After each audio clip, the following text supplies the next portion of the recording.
Bonjour à tous, je suis ravi de vous retrouver aujourd'hui pour ce tutoriel sur les personnalisations avancées sur 5 applications de la plateforme. Aujourd'hui, on va voir comment créer des agents, des templates de prompt pour l'assistant, pour Explore, pour Mail, pour Calendrier et pour Docs. Tous ces agents ont exactement le même fonctionnement, donc je vais vous montrer un exemple sur comment l'utiliser, sur comment le créer, et ensuite sur comment l'adapter, l'améliorer, le partager, le mettre à votre premier élément, comment donc l'utiliser? L'exemple qu'on va prendre se fera sur l'application Docs, ça fonctionnera exactement de la même manière pour chacune des autres applications.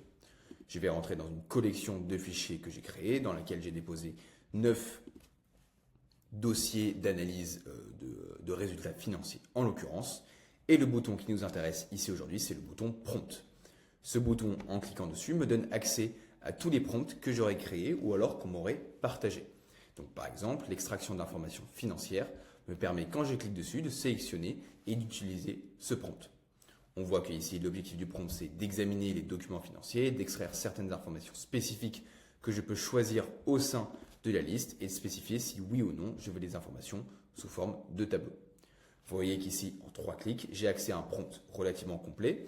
Extraire les informations et demander les éléments qui m'intéressent spécifiquement, je n'ai plus qu'à appuyer sur Envoyer et le tour est joué. Comme vous voyez, c'est quelque chose qui va être très intéressant pour ceux qui sont avancés dans l'IA générative et qui veulent faire des prompts complets, complexes et les réutiliser facilement. Mais c'est aussi à vous, ces mêmes personnes qui sont à l'aise avec ce genre d'outils, de créer les bons prompts et les partager aux bonnes personnes dans les bonnes équipes pour que quelqu'un qui ne soit pas forcément aussi à l'aise puisse aussi faire des recherches qui soient compliquées. C'est tout l'enjeu de ces prompts. Alors, on voit qu'il nous propose une réponse, on ne va pas passer trop de temps dessus, ce n'est pas le sujet de notre vidéo aujourd'hui. Donc maintenant qu'on a vu ce bouton qui est décliné dans chacune des applications, on va reconnaître le même sur l'assistant Explore, Mail, Calendrier et bien sûr Docs. Comme je l'ai mentionné, la question c'est comment est-ce que nous les créons. Toute la magie se passe au niveau de la bibliothèque. Quand je clique dessus, vous allez retrouver chacune des applications de la plateforme et donc si je clique sur l'application Docs, je vais pouvoir ici créer et partager les templates pour l'application Docs. Attention, si je les crée dans Docs, je ne pourrai pas les utiliser dans l'assistant, dans Explore ou dans Calendrier. Je les crée pour Docs. Quand je veux créer un prompt pour Docs, ce qui est important à prendre en compte, c'est ce système de variables que nous avons vu. J'ai choisi au sein d'une liste différents éléments. Il y a en tout 6 variables à retenir que je vais vous présenter avant de vous montrer comment créer les prompts. C'est important d'être précis et de savoir de quoi nous parlons. Les natures des variables sont les suivantes ici. Vous allez avoir ce qu'on appelle inline text, block text, select, checkboxes et radio et code. C'est important de retenir le nom puisque c'est comme ça qu'on va aller le définir et le paramétrer dans la génération du prompt en tant que tel plus tard. Donc, il faut retenir ces 6 éléments, peut-être même ces 5 puisque le code n'est pas quelque chose pour le grand public, en tout cas c'est plus orienté développeur. Inline text, comme vous voyez, c'est une zone de texte, donc j'ai la possibilité d'écrire ce que je souhaite.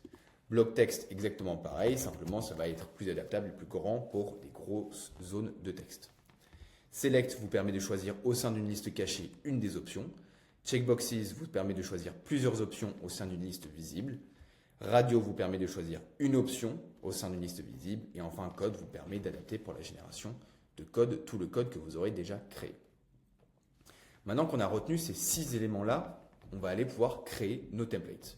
Je retourne donc dans la bibliothèque, je sélectionne l'application Docs puisque c'est l'exemple que nous allons prendre et nous allons recréer notre prompt d'extraction, d'analyse, d'extraction d'informations financières. Donc, décrivons.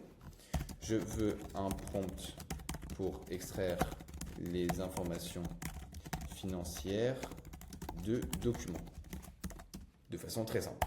Là où il va falloir être précis, c'est sur le type de variable, la nature de ces variables et leur objectif. Donc, je veux une variable pour définir le type d'information que je souhaite extraire. Là, je définis l'objectif de la variable et ce que je vais rajouter après variable. Donc, je veux une variable en checkboxes, qui est donc la nature de la variable. Vous vous souvenez, c'est une des types qu'on a vu juste avant, un des types qu'on a vu juste avant. Et je veux une variable pour définir si oui ou non je veux la réponse au format tableau.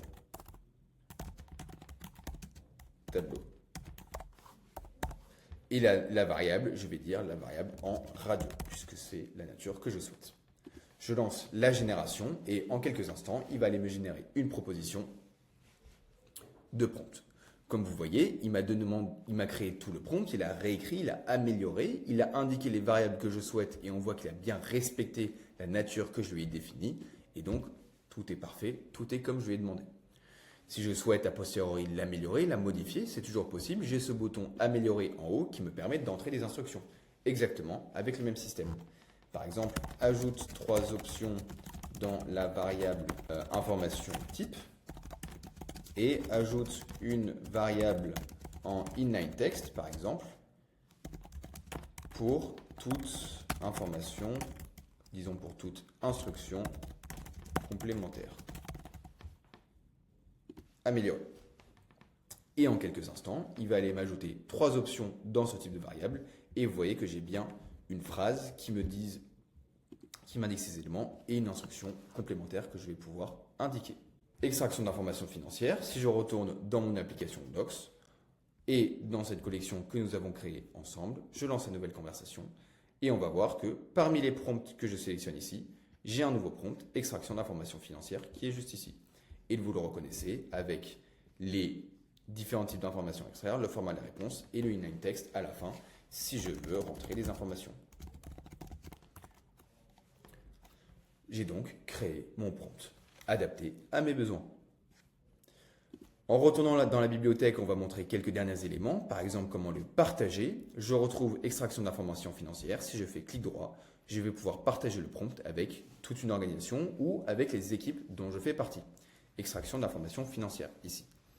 J'ai la possibilité dans ces partages de définir si je veux qu'il soit modifiable ou non par les personnes à qui j'ai partagé le prompt. Attention, si un utilisateur le modifie, ce sera modifié pour tout le monde. Si on vous partage un prompt que vous trouvez intéressant, mais vous pensez que vous pouvez l'améliorer un petit peu plus sans forcément casser le travail de la personne qui vous l'aurait partagé, vous avez aussi la possibilité de faire un clic droit, de dupliquer le prompt. Et à ce moment-là, il se retrouvera directement dans vos prompts privés, juste ici, et vous allez donc pouvoir le modifier à souhait sans modifier le travail des autres personnes qui utilisent les prompts partagés.